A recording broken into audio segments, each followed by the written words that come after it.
voici le plus grand télescope du monde. L'observatoire Keck d'Hawaï. Mais il n'existerait pas sans une série de découvertes technologiques. Des idées et des inventions qui sont au cœur de sa conception. L'antique et légendaire rayon de la mort. Et voilà, ça brûle! Une sableuse industrielle. Un étrange instrument de musique. Un avion espion de la guerre froide. Et le secret de la réfrigération. Il a éclaté! Comment assembler tout cela pour scruter l'espace encore plus profondément que jamais? Vous allez le savoir.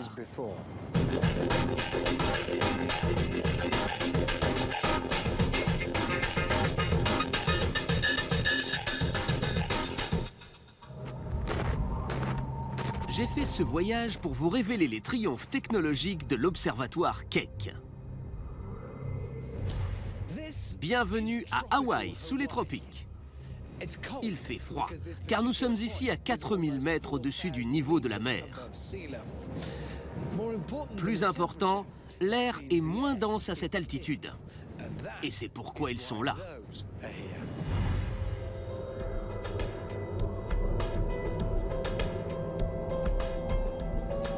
Une dizaine d'observatoires est perché sur le sommet Mauna Kea. C'est un volcan endormi.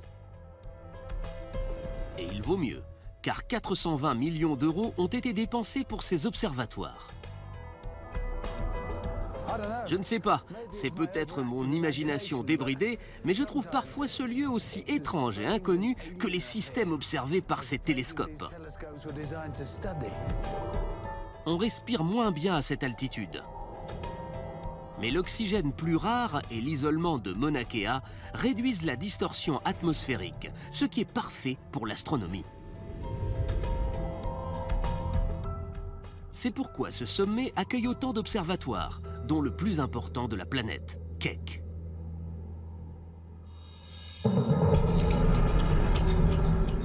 Les télescopes amplifient les images qui sont composées de lumière. Au cœur de chaque télescope se trouve l'un de ces objets. Pas ce modèle, bien sûr, mais un instrument qui concentre la lumière. La solution courante consiste à utiliser une lentille de verre pour observer des corps célestes très éloignés, comme à l'observatoire Yorkesea dans le Wisconsin. Quand on regarde dans un télescope, on voit une grande image. Une lentille est comme un seau. Plus elle est grande, plus elle collecte et focalise la lumière, plus l'image restituée est grande et détaillée. Pour observer l'univers en profondeur, les astronomes veulent de grandes lentilles. En 1896, les scientifiques fabriquent la plus grande lentille du monde pour l'observatoire Yerkes. Elle mesurait plus d'1 mètre de diamètre. Mais tout le monde connaît la difficulté de fabriquer des lentilles. Il a fallu 19 tentatives en 3 ans pour en réaliser une semblable à celle de Yerkes, sans compter le ponçage et le polissage.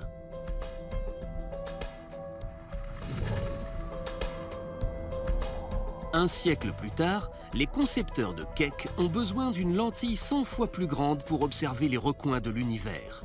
Une lentille de 10 mètres de diamètre.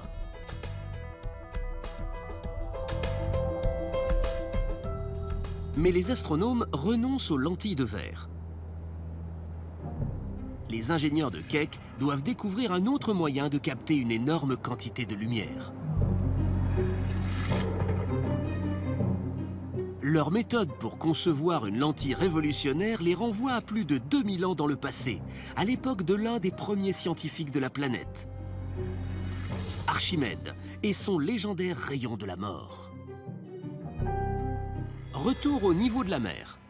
L'ingénieur Craig Nance nous en révèle davantage au sujet de ce concept antique. Eh bien, si on prend un grand miroir de forme concave, toute la lumière qu'il reçoit est focalisée en un point précis, d'une luminosité très intense. Vous connaissez peut-être la légende d'Archimède? C'est pas lui qui disait Eureka quand il prenait son bain? Oui, c'est ça. On l'a tous appris. C'est vrai.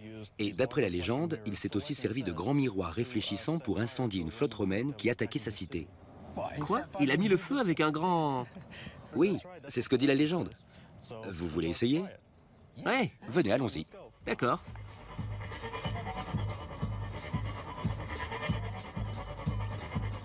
Pour tester le rayon de la mort d'Archimède, il nous faut 3 choses. Du soleil et 2 instruments apportés par le petit convoi de Craig.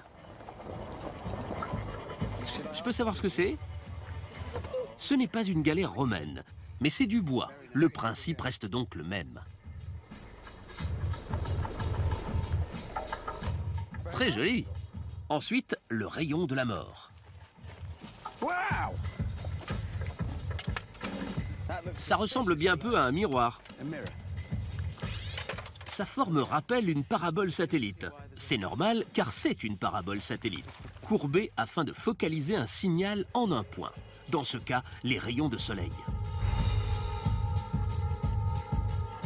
Le test se déroule sur une ancienne piste d'aérodrome, sous la vigilance de pompiers volontaires locaux. On va le poser là. Une belle croix. C'est la cible? On va viser en plein milieu, oui. D'accord. Vous allez m'aider à tenir le miroir. L'ingénieur Weldon Sheldon est notre Archimède des temps modernes. On va le tenir des heures et encore je suis optimiste. Il faut le positionner. On voit comment il capte la lumière et comment il la focalise sur la marque. Même sous le soleil torride d'Hawaï, je ne suis pas sûr que ça marche. Regardez, ça commence à noircir un petit peu. Je me demandais si c'était mes yeux. Non, non, ce n'est pas votre vue. De la fumée! Ça prend, juste en concentrant en un point toute la lumière que reçoit la parabole satellite. J'ai vu des flammes. Vous les avez vues? Ouais, ouais. Et voilà, ça brûle. Regardez les pompiers, ils s'agitent. Attendez, attendez, c'est de la science. Pas d'interruption, hein. Reprenons un peu. Nous parlons ici de focaliser de la lumière. Toute la lumière reçue par cette parabole est concentrée en ce point précis, là. Tant de lumière en un seul point signifie beaucoup d'énergie. C'est ça. Et un bateau qui brûle. Alors il s'avère qu'Archimède aurait vraiment pu incendier des galères avec un miroir. Oui, c'est possible. Le problème, c'est qu'il n'aurait pas voulu se tenir aussi près, car les Romains l'auraient poignardé bien avant. C'est juste. Plus grand est le miroir, plus il capte et focalise de lumière. C'est exact. Plus grand est le miroir, plus il concentre de lumière. Je pense que démonstration est faite. Ouais. Les gars, il y a le feu! Nous avons... Enfin, désolé. Le rayon de la mort d'Archimède prouve qu'un miroir incurvé peut concentrer et réfléchir la lumière de la même manière qu'une lentille de verre. Pour les astronomes, c'est une idée révolutionnaire. En 1668, Isaac Newton conçoit un nouveau modèle de télescope. L'instrument est toujours doté d'un oculaire, mais au lieu d'une lentille de verre, c'est un miroir incurvé de moins de 4 cm de large qui focalise la lumière. Repartons 325 ans plus tard, à l'observatoire Keck, où un miroir concentre 70 000 fois plus de lumière. Le voici, 10 mètres de diamètre. Il est aussi efficace qu'une lentille de verre, mais bien moins cher. À 25 millions d'euros, il est donné.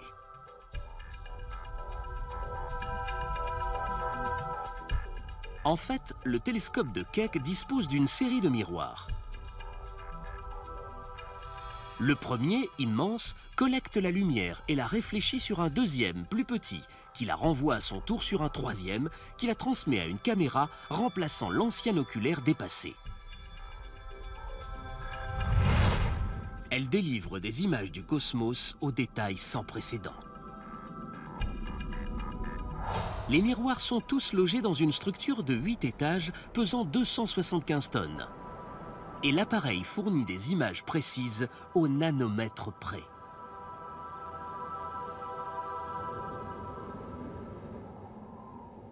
En outre, Keck compte 2 de ces structures complexes qui fonctionnent de concert, comme nous l'explique l'astronome Sri Kulkarni.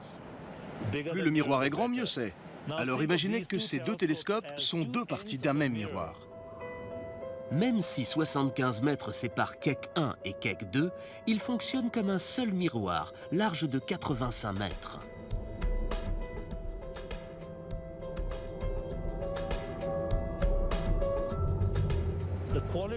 Nous obtenons une qualité d'image 8 fois supérieure à celle donnée par un seul télescope. Concevoir les plus grands miroirs de télescope du monde est une chose, mais les fabriquer en est une autre. Jamais miroir aussi grand n'a été réalisé. Alors comment font les ingénieurs? Et comment lui donnent-ils l'incurvation exacte? Et comment un instrument de musique au son curieux apporte la réponse? En astronomie, il existe une règle simple. Plus c'est grand, mieux c'est. Voilà pourquoi les ingénieurs de Keck veulent fabriquer ce qui va devenir le plus grand miroir de télescope du globe, pour voir encore plus loin qu'auparavant dans l'espace.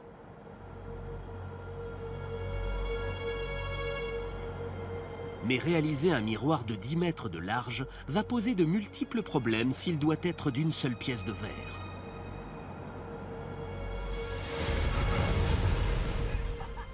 Partons en 1948. L'Institut de technologie de Californie construit le télescope de Hale. Il dispose alors du plus grand miroir de verre de la planète.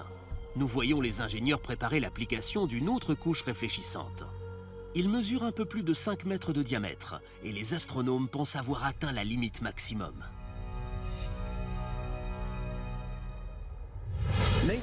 La nature semble pourtant devoir décider de la taille des miroirs.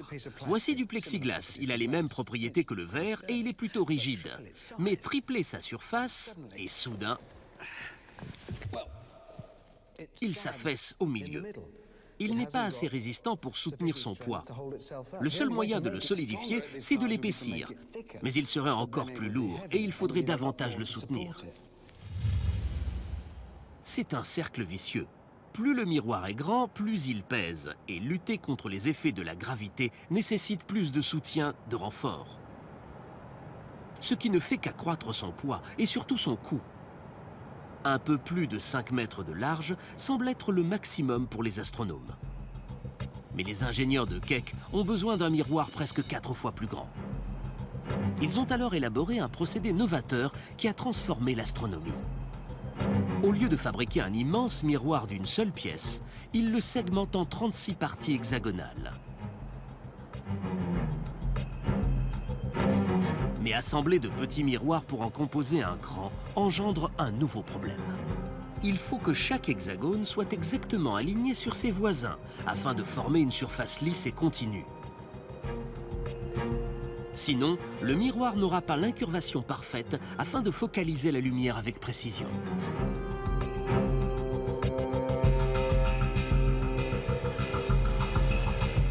La solution vient d'un instrument de musique au son curieux, le thérémine. En 1919, Léon Thérémine, un inventeur russe, travaille à la mise au point d'un senseur pour un système d'alarme. Et il finit par créer un instrument de musique. Tom Bach de Sensatech Research est expert en détecteur de champs électriques. Il me montre l'instrument. Bon Tom, expliquez-moi, il fait déjà un bruit, comment ça marche? Cet objet mesure les variations de champ électrique. En approchant la main, on distord le champ électrique qui s'est formé autour de la tige. Ah, attendez, je vais en jouer un peu, hein. Bien sûr. C'est un thérémine. C'est ça. C'est comme un instrument, mais je ne le touche pas. Non, non.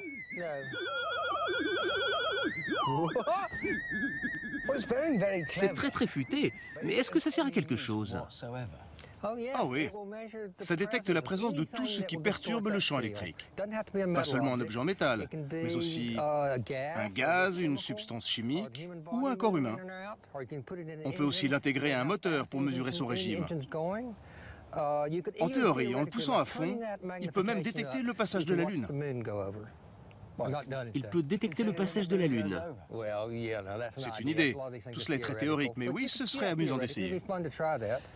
Il est très sensible, car le moindre mouvement provoque une différence de son. Ah oui, c'est le cas.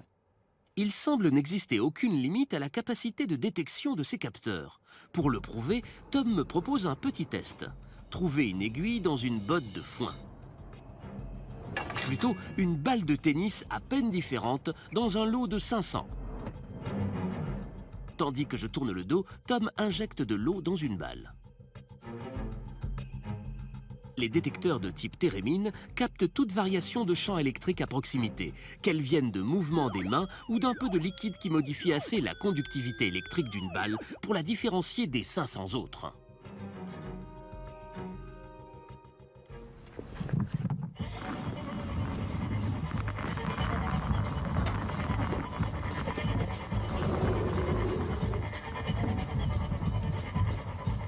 Tom me demande de retrouver la balle tout d'abord sans l'aide du détecteur.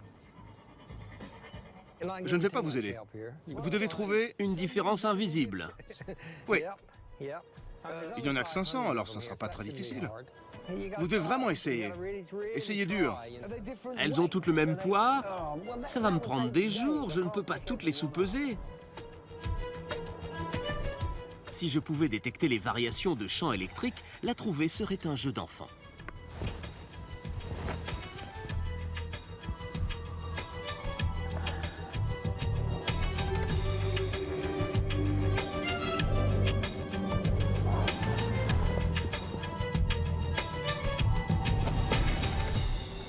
C'est clair, je ne vais pas la trouver. Bien. Nous avons bricolé un senseur qui va détecter la variation de champ électrique. Ça devrait vous aider à la trouver. Alors je suppose que ça fonctionne comme le... C'est comme le térémine, mais plus sensible. Je le passe sur les balles? Oui. D'accord.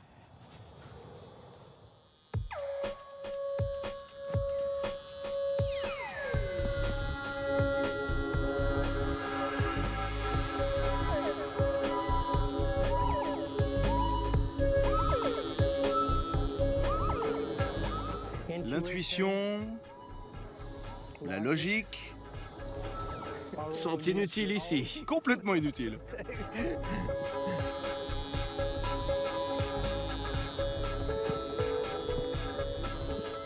J'attends juste un signal sonore.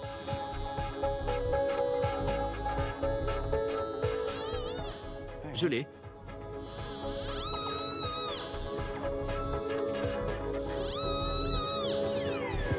C'est celle-là. Oui. C'est juste la différence de son avec une autre. C'est juste. On ne sent pas et on ne voit pas la différence. Non. Eh bien voilà un appareil sensible.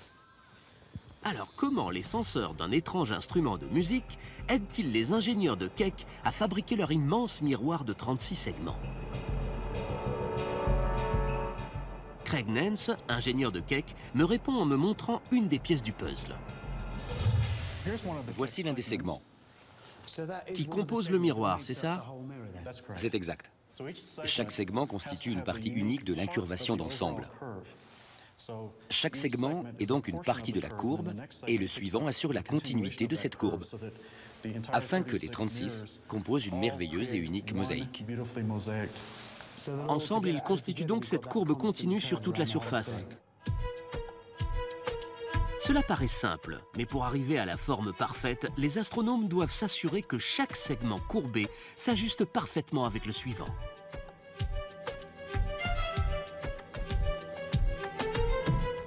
À la jointure de deux segments, l'ajustage des bords doit être à l'unisson de l'ensemble de la surface. Une infime aspérité et le miroir ne fonctionne pas. C'est là qu'intervient le térémine. Les ingénieurs utilisent des senseurs de même type pour mesurer le champ électrique à la rencontre de deux segments. Ces capteurs sont si sensibles qu'ils détectent une irrégularité de quelques nanomètres. De la même manière que j'ai pu retrouver la balle de tennis qui contenait un peu d'eau.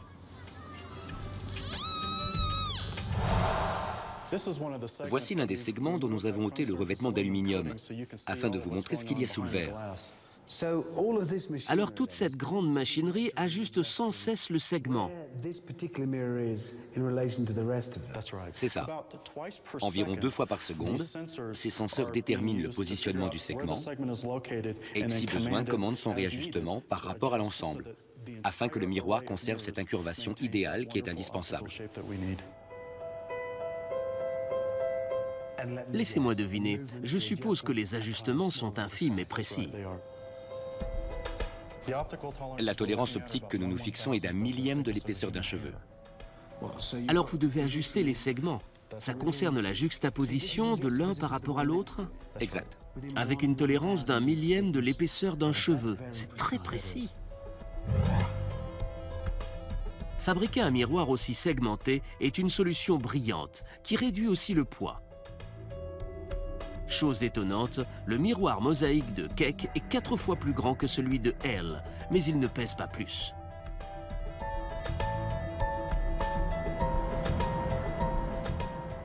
Les senseurs type Térémine donnent au miroir de Keck tant de clarté et de résolution qu'ils peuvent distinguer les feux de circulation d'une auto à 800 km.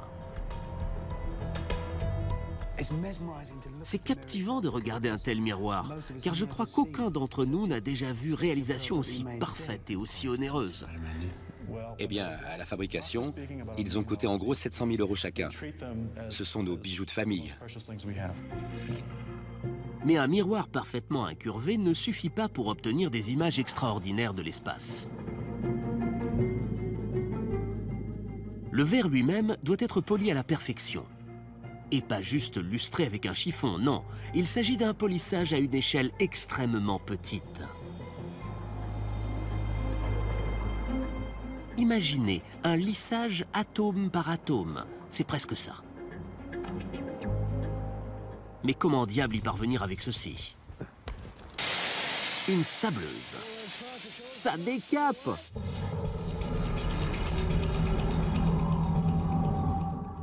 Pour repérer des galaxies à des millions de milliards de kilomètres, l'observatoire Keck doit d'abord collecter une énorme quantité de lumière.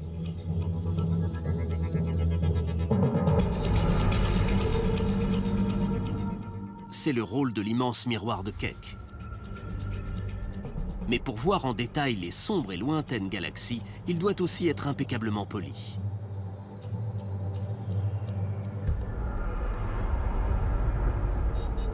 Une seule irrégularité infime suffirait à distordre l'image et rendrait l'ensemble défectueux.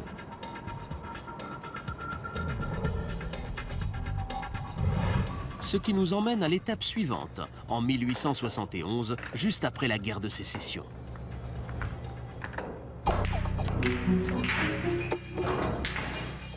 Benjamin Shue Tilghman était général de l'armée nordiste.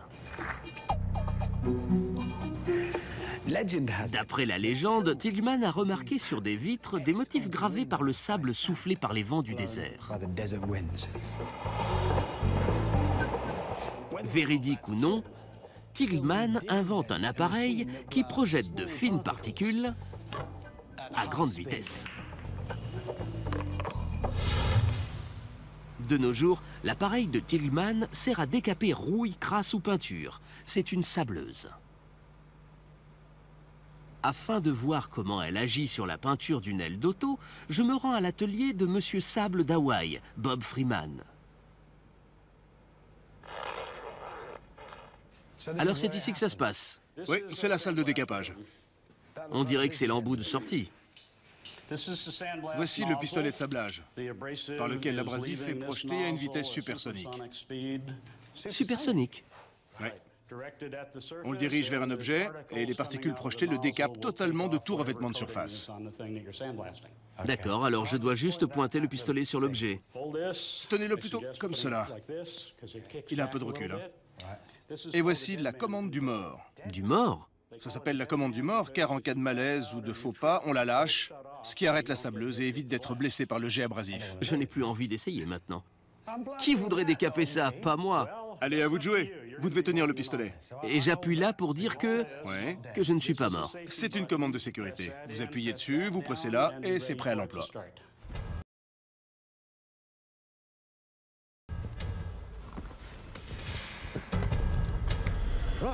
Bon alors, voilà le pistolet, j'ai besoin de ça. Bien, et je sable. Voilà, le décapage commence. Oula! Regardez ça! Vous savez, je risque d'y prendre goût. C'est très relaxant. Il faudra peut-être me faire sortir de force.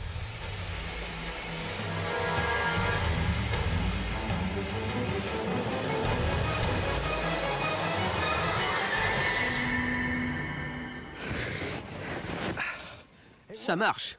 Bien sûr que ça marche. Ça marche depuis que Tilghman l'a inventé. Mais si c'est très bien pour la carrosserie et ce genre de choses, les grains de sable s'avèrent trop gros quand on souhaite obtenir un polissage plus fin. Il faut passer à un autre niveau. Le niveau atomique. Impossible de polir un miroir de télescope à la sableuse. Il serait bien loin d'être assez lisse. Pour un résultat parfait, il faut utiliser des particules des millions de fois plus petites qu'un grain de sable. Mais comment?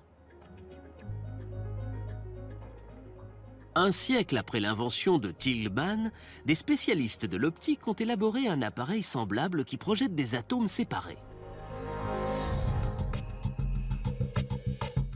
Sans cela, les miroirs de Keck ne fourniraient pas d'image d'une telle netteté.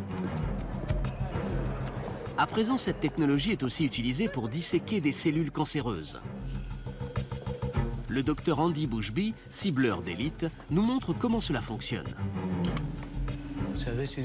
Alors voilà, c'est votre projecteur d'atomes. Comment l'appelez-vous en réalité? Microscope électronique à balayage double faisceau. Double faisceau, j'adore. Mais microscope, c'est juste pour observer. Et moi, je veux décaper au niveau atomique. Bon, c'est possible, grâce au double faisceau. Il y a un faisceau vertical d'électrons ici, qui sert à observer des échantillons. Et là, il y a un faisceau d'ions qui sert à découper l'échantillon avec une extrême précision. Les ions sont des atomes électriquement chargés. Ils peuvent faire une découpe atome par atome. Andy va me montrer comment. Dans l'intérêt de la science, je sacrifie un cheveu qui va servir de cobaye.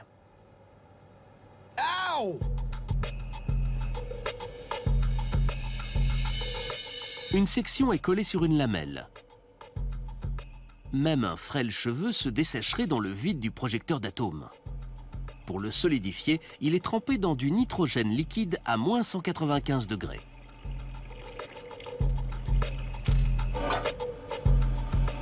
Un bref passage dans le liquide. Bref passage dans le liquide.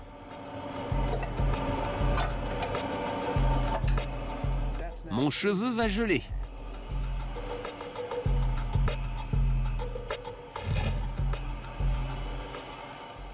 Bien, nous allons faire un transfert cryo. Nous allons sortir le cheveu et le mettre dans le microscope. Transfert cryo? Il faut que je me dépêche? Non, non, ça va. Je suis nerveux. Ce plateau en forme de T s'insère là-dedans.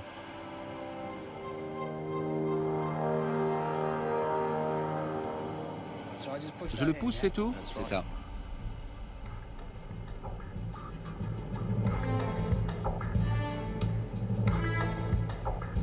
Une très fine couche de platine indique le faisceau d'ions. Et puis j'enfonce juste ce bouton, c'est ça? Mon cheveu se retrouve enfin placé dans le projecteur d'atomes. C'est bien. Ouais, il est en place. C'est mon cheveu. Un de vos cheveux, oui. Autour, c'est la colle qui a servi à le fixer. Ah, il y en a beaucoup. Le cheveu est en travers. Alors, quelle précision a cet appareil? Nous pouvons agrandir l'image pour voir le cheveu de plus près, voir sa grosseur. Et encore plus pour discerner les écailles. Alors, c'est un de mes cheveux qui remplit tout l'écran à présent. Pourquoi ne pas écrire votre nom dessus? C'est possible? Nous pouvons, sous vos yeux même. Sur le cheveu. Sur le cheveu. Et voilà.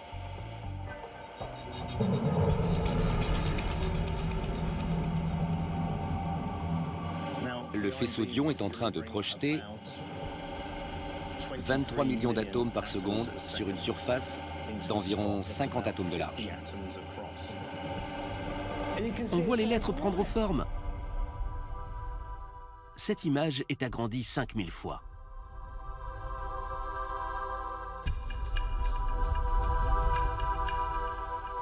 Le I de Richard fait près de 1000 atomes de large.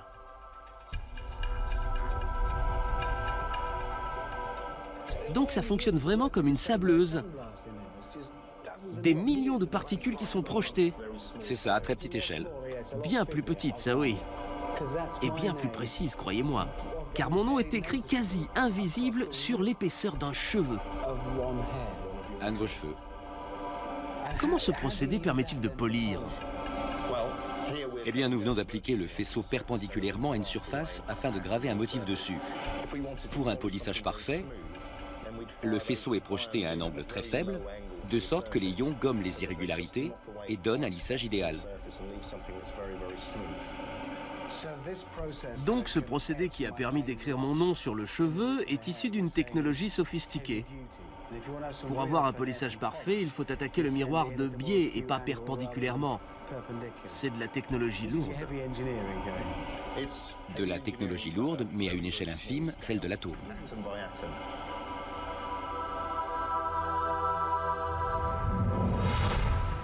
Ayant un miroir aussi parfait, il n'est pas surprenant que les ingénieurs de Keck veuillent le garder immaculé. Le miroir de Keck a beau être très spécial, il a parfois besoin d'être nettoyé, comme tous les miroirs. Alors, allons le nettoyer. Bien sûr, chiffon et produits usuels ne sont pas de mise, non? C'est un peu plus complexe. Il doit être absolument impeccable. Presque chaque nuit, l'immense miroir est exposé aux éléments. Insectes, humidité ou cendres volcaniques peuvent le tacher ou le rayer.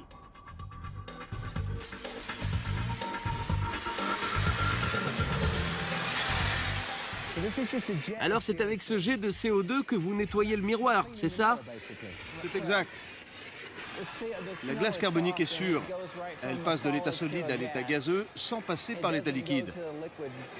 Donc elle ne mouille pas le miroir. Que nettoyez-vous réellement? J'imagine que ce ne sont pas des traces de doigts. Le gaz s'attaque aux scories et il les détache. Et les scories sont un peu volcaniques? Correct. Et le jet est très décapant. Il décape tout ça facilement. Les techniciens nettoient ainsi le miroir à la perfection une fois par mois. Grâce à la sableuse haute pression de Benjamin Tilghman, les ingénieurs optiques ont trouvé comment projeter un infime faisceau de particules pour polir on ne peut mieux le verre.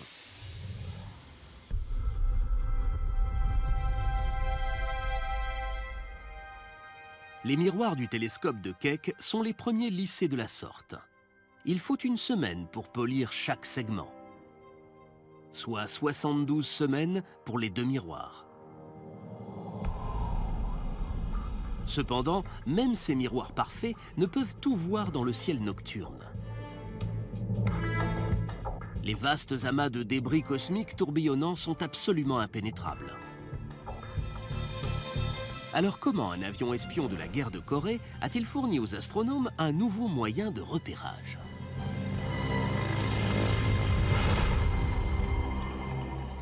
L'observatoire Keck voit mieux le cosmos que tout autre télescope sur Terre. Il peut observer un nombre quasi illimité d'objets dans l'espace. Sa puissance permet de voir des étoiles trop peu lumineuses pour l'œil nu. Mais de vastes galaxies se cachent aussi derrière des nébuleuses. Et pour les voir, il faut un nouveau moyen de détection.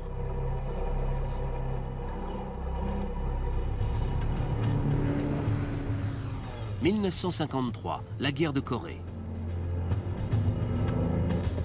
Le commandement américain veut détruire les trains qui ravitaillent les lignes ennemies nord-coréennes.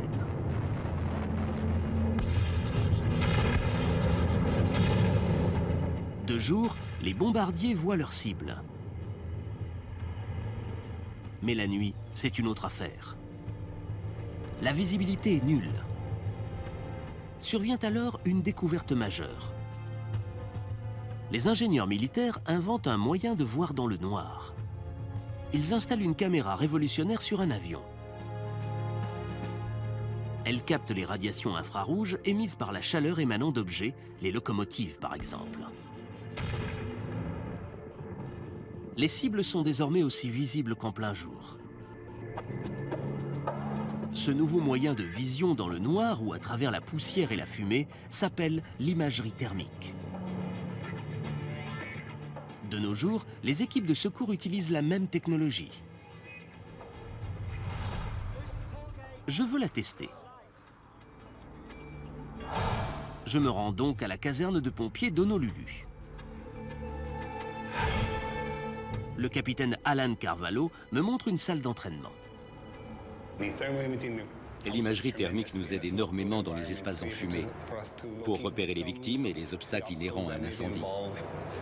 Donc c'est un instrument capital pour vous. Ça doit faire une énorme différence. Absolument. Une énorme différence entre l'avoir ou non en cas de recherche. Je vais voir l'imagerie thermique en action. Tout d'abord, je vais devoir trouver une victime sans ce système.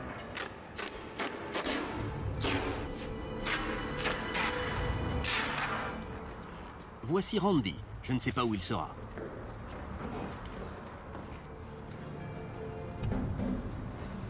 Je vais me confronter à la réalité quotidienne des pompiers, avec la fournaise en moins.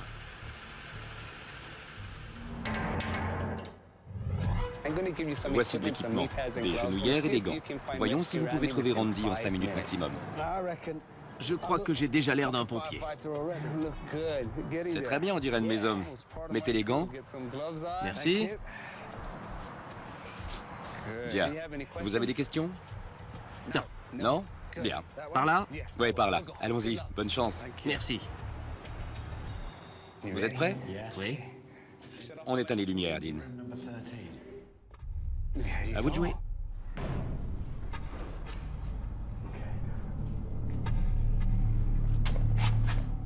La lampe standard des pompiers est presque inutile dans ces conditions.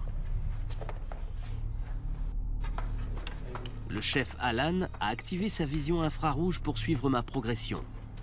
Bon, l'exercice c'est de... Aïe. J'ai trouvé le mur. Il y a un mur là. Je suis complètement, totalement désorienté. Je sais pas ce que c'est. Ah! Quelqu'un qui a besoin d'aide. Non. C'est un objet. Il peut rester là. Tous mes sens sont en action, surtout le toucher et la vue. Mais ils ne m'aident pas. J'ai besoin d'un nouveau sens. C'est par là que je suis arrivé ?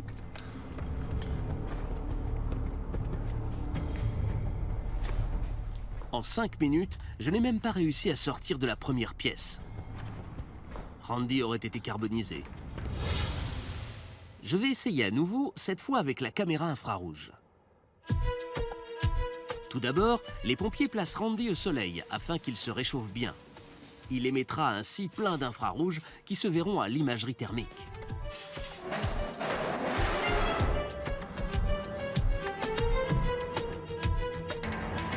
Vous allez à présent utiliser l'imagerie thermique. Vous m'en direz des nouvelles. Alors tenez. La pièce est réarrangée. Il y a la même équipe de sécurité. Cette fois, vous essayez de localiser Randy un peu plus vite. D'accord? Ça désoriente tellement. Les infrarouges vont arranger ça. Merci. C'est éteint. C'est toujours sombre, hein, j'y vois pas mieux.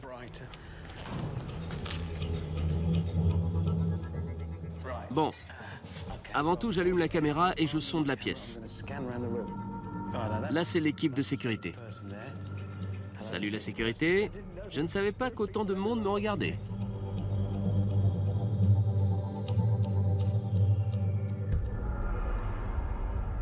Même les meubles émettent des infrarouges et se distinguent nettement. Tout droit. Non, il n'y a personne, pas de victime. Je peux continuer. Aller jusqu'à l'autre pièce. Bien, je scanne. Personne.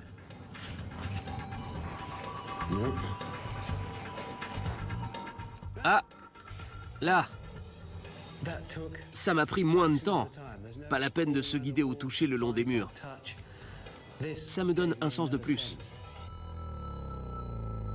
Une vision infrarouge. La même technologie qui a permis aux pilotes américains de distinguer les locomotives coréennes en pleine nuit permet à présent aux pompiers de voir à travers la fumée. 50 ans plus tard, l'imagerie thermique montre aux astronomes des objets distants de milliards de kilomètres et dissimulés derrière des nébuleuses. L'imagerie thermique de Keck est d'une telle sensibilité qu'elle pourrait voir la flamme d'une bougie sur la Lune. Et elle peut distinguer le rayonnement de galaxies fort lointaines, ce dont rêvent en vain les autres observatoires. Mais les concepteurs de Keck ont encore un problème, causé par une étoile proche de la Terre. Chaque jour, cette étoile particulière que nous appelons Soleil remplit son rôle en transformant Hawaï en paradis tropical.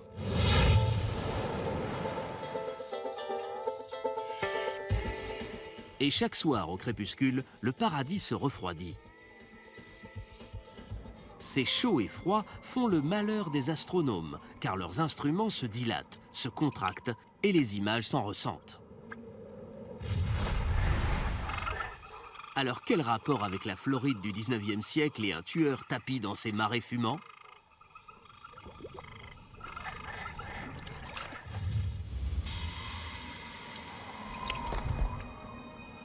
Même sur le glacier du mont Mauna Kea, le soleil des tropiques élève la température bien au-dessus de zéro dans la journée. Les miroirs de Keck risquent de se dilater et de se contracter au gré des fluctuations du thermomètre. La plus infime modification de leur surface dérègle leur résolution. Les ingénieurs doivent trouver le moyen de stabiliser la température. Et cela nous conduit à notre dernière étape. Dans les années 1840, les marais de Floride hébergent un formidable prédateur. Pas celui-ci, mais celui-là, le moustique. Il propage la mortelle fièvre jaune. Le docteur John Gorrie constate que cette affection mortelle se déclare surtout en été. Il en déduit donc, à tort, que les températures sont directement en cause. Il élabore alors cette machine à rafraîchir les pièces, selon un principe simple. Quand un gaz se dilate, il se refroidit et refroidit son environnement proche, comme nous l'explique le docteur Chris Hill, spécialiste de thermodynamique. Voici un aérosol de désodorisant courant, c'est du gaz sous pression. Vaporisez-vous-en sur un doigt et dites-moi ce que vous ressentez. Qu'est-ce que vous voulez dire? Bon d'accord, alors j'en mets là. Comme ça. Que sentez-vous? Du froid. C'est plus froid car le gaz passe d'un niveau de haute pression à un niveau de basse pression. Il doit chasser l'air du volume dans lequel il se répand. Et cette action de repousser l'air consomme de l'énergie qui est fournie par la chaleur du gaz. D'accord, j'aurais pensé de prime abord que le froid venait de la sensation de courant d'air sur le doigt. Mais d'après ce que vous dites, le gaz est sous pression dans la bombe, et quand on le libère, il s'étend et chasse l'air devant lui grâce à l'énergie provenant de sa propre température. C'est ça? Ouais. Alors ce n'est pas le courant d'air. Quand le gaz touche mon doigt, il est déjà plus froid. Il est plus froid. L'effet refroidissant du gaz en expansion conduit le docteur de Floride John Gorrie à l'invention du réfrigérateur et transforme en fin de compte l'astronomie. Quand un gaz se dilate, il se refroidit. Une grande bouteille de gaz comprimé produit un refroidissement saisissant. Voici un matelas ordinaire. Touchez. Il est doux, souple, malléable. Normal, c'est un matelas. Voyons ce qui se passe si on le gonfle avec du CO2 comprimé. Merci. Lunettes de sécurité. Les gants. Alors, je le déplie sur la table et on le gonfle? Exact. D'accord. Laissez-moi deviner, c'est moi qui le gonfle? Oui. Évidemment. Prêt? Alors, c'est une bouteille de gaz comprimé, une version géante de l'aérosol précédent. C'est pareil. D'accord, je teste. C'est vrai, c'est du gaz qui sort et se dilate. C'est du gaz en expansion. Bien. L'embout dans le matelas.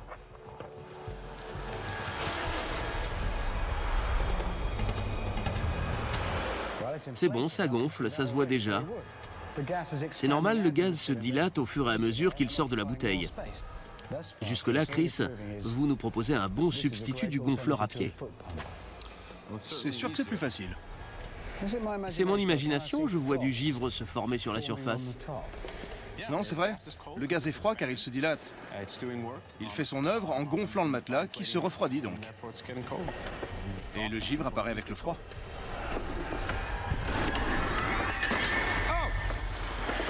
Il a éclaté! Mais je ne l'ai pas trop gonflé, à moins qu'il soit gelé. Complètement gelé. C'est gelé.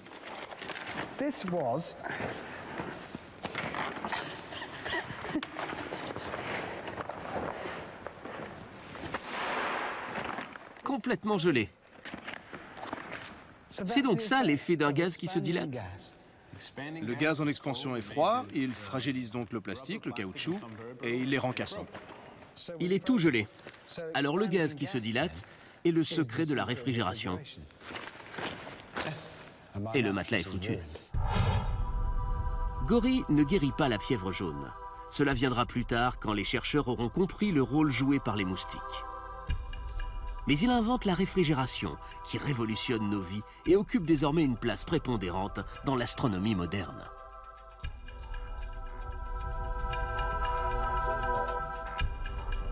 Pour protéger les télescopes de Keck des variations de température, les dômes de l'observatoire sont réfrigérés. Maintenir les télescopes à température constante n'est pas évident. Chaque dôme contient 700 000 mètres cubes d'air qui sont renouvelés toutes les 5 minutes.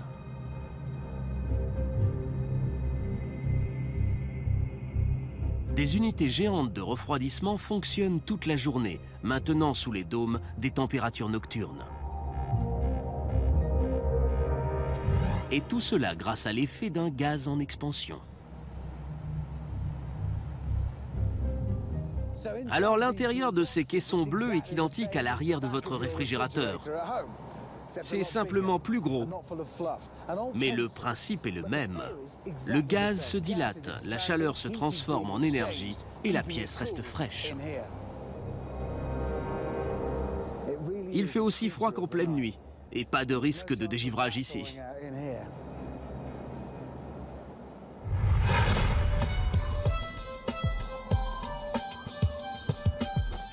Keck transforme notre vision du cosmos et du Big Bang. Il voit presque jusqu'aux confins de l'univers, y compris cette galaxie sans nom à 13 milliards d'années-lumière.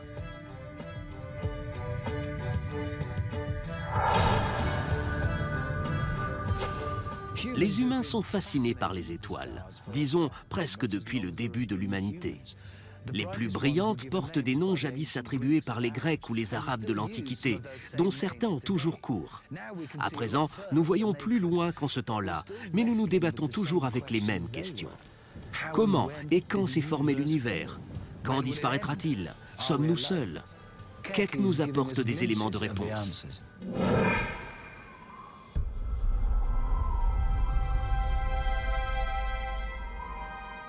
Keck est une véritable merveille de technologie moderne. Sa conception est le fruit d'une somme de découvertes. Un légendaire rayon de la mort de la Grèce antique a livré le secret du miroir incurvé qui concentre la lumière. L'étrange son du térémine a aidé les astronomes à fabriquer un miroir plus grand que jamais.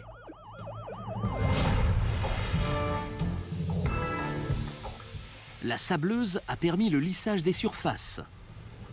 Une caméra guidant des bombardiers a mené à la détection de galaxies cachées. Et la réfrigération s'avère essentielle pour maintenir les télescopes à température constante. C'est tout simple finalement quand les découvertes se conjuguent.